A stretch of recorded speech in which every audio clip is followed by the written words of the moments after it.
उत्तर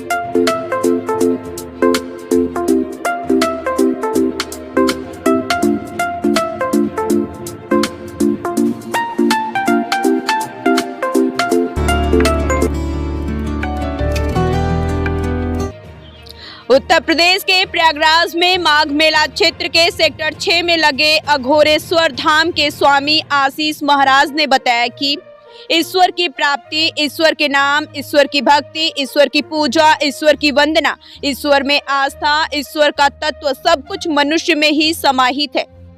समस्याओं का मूल कारण उसकी इच्छाएं हैं और उसका चंचल मन है।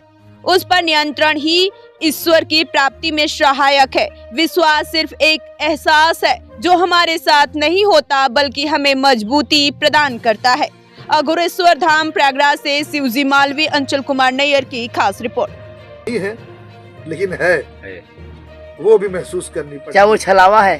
छलावा तो नहीं है। जिस दिन विश्व में आस तुम्हारी हट जाएगी आप विश्वसनीय हो जाएगी। जब तक आपकी किसी चीज पे आस्था है आप अविश्वसनीय हो सकते जी है ना। कल तक जो ये चंद्रमा मामा था जी हाँ, तबे विश्वास था। आज सैटेलाइट हो गया है, अविश्वास हो गया। लेकिन आस ही न रहे तब जो बचता है वो विश्वास होता है। चाह चमारी चोहरी सौ नीचन की नीच, और तू तो पूर्ण ब्रह्म था कि चाह न होती बीच। ब्रह्म बनना है, चाह निकाल दो, सामान्य बन जाओ। और अवसाद क्या है? यही जो आप बोल रहे हो क्यों है? वो आपका है। नहीं, ये प्रेरित, ये कहाँ से प्रेरित है? क्यों इतना आदमी केवल इच्छाओं से? इच्छाओं से जी। आप केवल इच्छा करते हैं, आधा काम करते हैं, पुरुषार्थ कहाँ करेंगे? मेरे मालिक बोलते हैं इच्छा मात्र से कुछ भी नहीं होता, पुरुषार्थ भी करे। ये काल्पनिक दुनिया है, सब लोग कल्पना ही करके रह लेते कि मैं एक दिन बड़ा बनूंगा, ये करूंगा, उसके लिए कुछ करते नहीं है। मृत्यु क्यों होती है? मृत्यु क्यों होती है? क्योंकि बाबू जीवन होता है। लोग मरना नहीं चाहते, डरते हैं क्योंकि जिए नहीं। अगर जी लेते तो महामृत्यु, महाजीवन को पाते। कल आप मरे नहीं, कल मरे ना रात को। हाँ, लेकिन ना ये दिन देखा, अच्छा है ना। अच्छा, कल आपको डराया जाता यदि कि कल तुमको गोली मार दी जाएगी, आप चाहते कि आपकी आंख खुले, ये रात कभी न मिटे। तो जो डरता है वो उठता नहीं, वो सोता है। जो जाग गया वो तो परमानंद में जाएगा। मृत्यु परमानंद है, शिव है, मृत्यु के देवता शिव है। ओम नमः शिवाय। हे मृत्यु, मैं तुझे नमन करता हूँ। सुबह तो आप ये बोलते ही हैं जी। हाँ, तो जन्म है इसलिए मृत्यु है। जन्म ही नहीं, इच्छा ही नहीं, तो मौत कैसे मार सकती है? चलिए स्टॉप।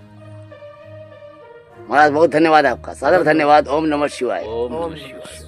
प्रयागराज की इस धर्म भूमि पर, पावन भूमि पर, अघोरेश्वर धाम के अंदर हम बैठे, आपको देखा, शिव का स्वरूप देखा, और एक मन में आकांक्षा उत्पन्न हुई कि जब सब कुछ खत्म ही होना है तो पुनर्जन्म क्या है?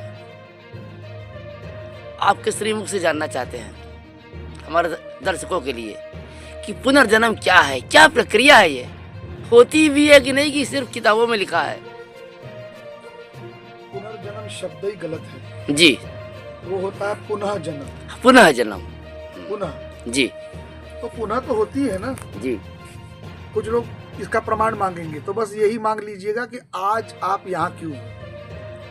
या तो इसके दो ही जवाब है कि या तो एक संजोग है ये, या तो हमारा कुछ रिश्ता था तभी ना आप यहाँ हैं। तो पुनः जन्म हुआ है अपना कहीं से जी। कुछ उद्देश्य है, तभी ना हर व्यक्ति के पास अपना अपना अलग उद्देश्य है। इसमें दो बातें आती हैं। अगर पुनः जन्म है तो फिर आदमी या मनुष्य या कोई आत्मा या कोई शक्ति दोबारा कैसे फिर 84 लाख योनियों के बंधन से कैसे मुक्त होगी? कितनी बार वो आएगी? जब तक इच्छाएं रहेंगी, जितनी रहेंगी उतने जन्म हैं। आप अभी अभी तौल सकते हैं कि आपकी कितनी इच्छाएं हैं, जरा गिन लीजिएगा जो रोज उत्पन्न होती हैं, कुछ ऐसी इच्छाएं होती है जो रोज उत्पन्न होती है और कुछ स्थायी होती है। आपकी जितनी इच्छाएं उतना लिख लो, उतने आपके पुनर्जन्म होंगे। क्यों? आप प्रकृति से कुछ भी मांगो वो मिलेगा, लेकिन ये जीवन उसके लिए पूर्ण नहीं होगा। यदि एक बुजुर्ग 100 मीटर की दौड़ दौड़ना चाहता है लेकिन शरीर साथ नहीं देगा ना, तो प्रकृति उसको साथ देगी, उसको पुनः जन्म देगी वो दौड़ने के लिए। और ये प्रक्रिया तब तक चलेगी जब तक सब इच्छाएं नष्ट न हो। इसलिए साधु संत कहते हैं इच्छा ही मत करो, पुनः आना ही नहीं। आपकी इच्छाएं वासनाएं तो आपको लाती है पुनः, इसलिए पुनर्जन्म नहीं है, पुनः जन्म, पुनः जन्म। फिर एक मौका।